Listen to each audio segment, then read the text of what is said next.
వసుదా, ఎక్కడికే? సహస్ర కొంట్లో బాలేదంట కదక్కా, ఈ పాలిద్దామని.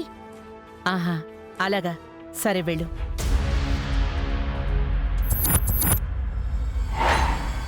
రూమ్లో సహస్ర లేదు. ఇప్పుడు వసుద వెళ్తే సహస్ర నాటకం ఆడుతుందని తెలిసిపోతుంది కదా. వసుదా, ఏమైందక్కా? ఇప్పుడు సహస్రకేమి ఇవ్వద్దే.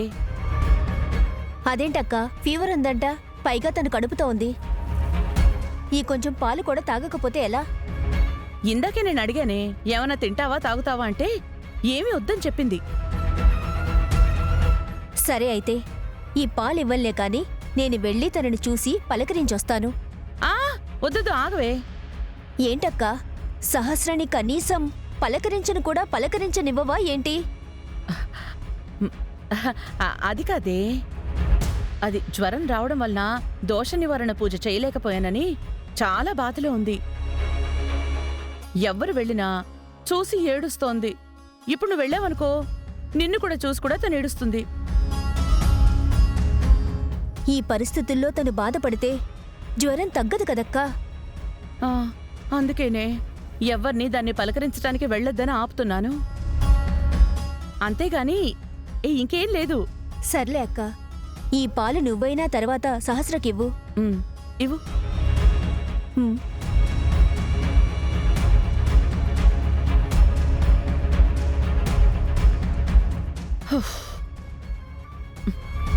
కొంచెం ఉంటే దొరికిపోయేవాళ్ళం.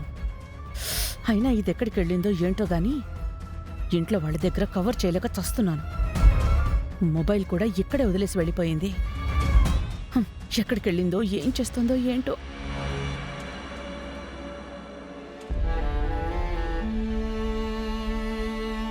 అమ్మా, నా భార్య ఎక్కడ పూజ చేసుకుంటుంది? మీరు ముత్తైదువులుగా వచ్చి అన్నప్రసాదం వాయనం తీసుకున్నమ్మా. లేదు బాబు, మేం త్వరగా వెళ్ళాలి.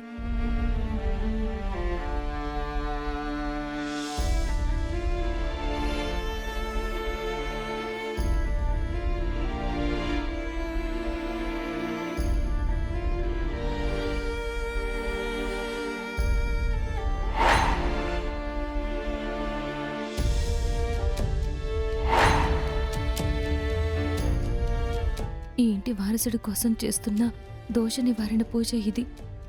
ఈ పూజలో ఎలాంటి అపశృతి జరిగినా వారసుడికి ప్రమాదం.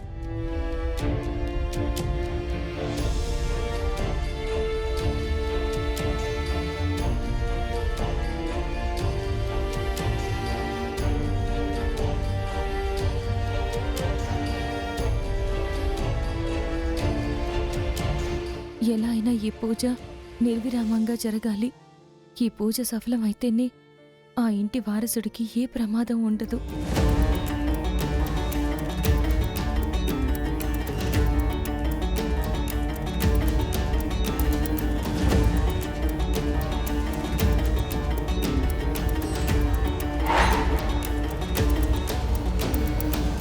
ఏరమ్మా ముత్తైదువులు? నీ భర్త ముత్తైదువుల కోసం వెళ్ళాడు కదా, ముగ్గురు ముత్తైదువుల్ని తీసుకురాలేకపోతున్నారా? ఏంటమ్మా ఇది? వచ్చేస్తారు పంతులు గారు.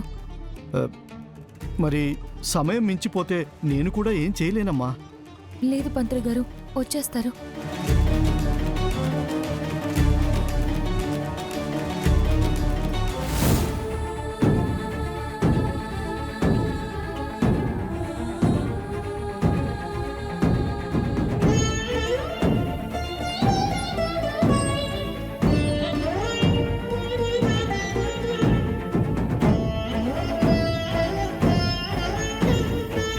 అమ్మా, నువ్వు కూడా ఒక తల్లివే కదా.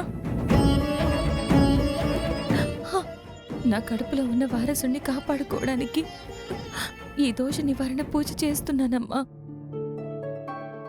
ఈ పూజ ఆగకుండా ఉండాలంటే ముగ్గురు ముత్తైదువులు రావాలి. ఆ ముత్తైదువులు రాకుండా ఏ శక్తి అడ్డుకుంటుందో తెలీదమ్మా.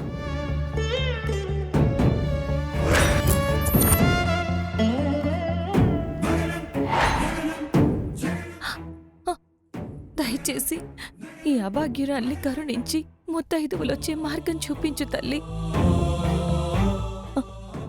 నా కడుపులో ఉన్న వారసుడికి ప్రమాదం జరిగితే ఇన్ని రోజులు నేను పడ్డ కష్టాలకి, పెట్టిన కన్నీళ్ళకి, ఎదుర్కొన్న సమస్యలకి అర్థమే ఉండదు తల్లి. అమ్మా, నీ బిడ్డ తన బిడ్డ కోసం చేతులు చాచి అర్థిస్తుంది తల్లి. నన్ను కరుణించు, నన్ను కరుణించు.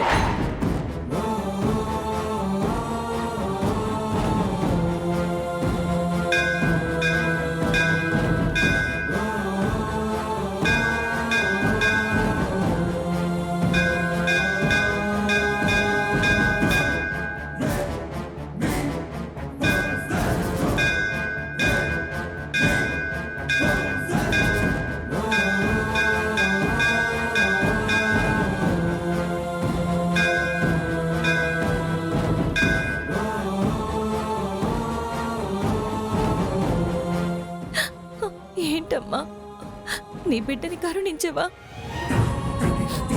అమ్మా, నా ప్రాణం నువ్వు పెట్టిన భిక్ష. ఆ రోజు ఊళ్ళో నీ బిడ్డగా నన్ను దత్తత తీసుకున్నావు కదమ్మా. నీ బిడ్డ తన బిడ్డ కోసం ప్రాధేయపడుతోంది. కటాక్షించు తల్లి.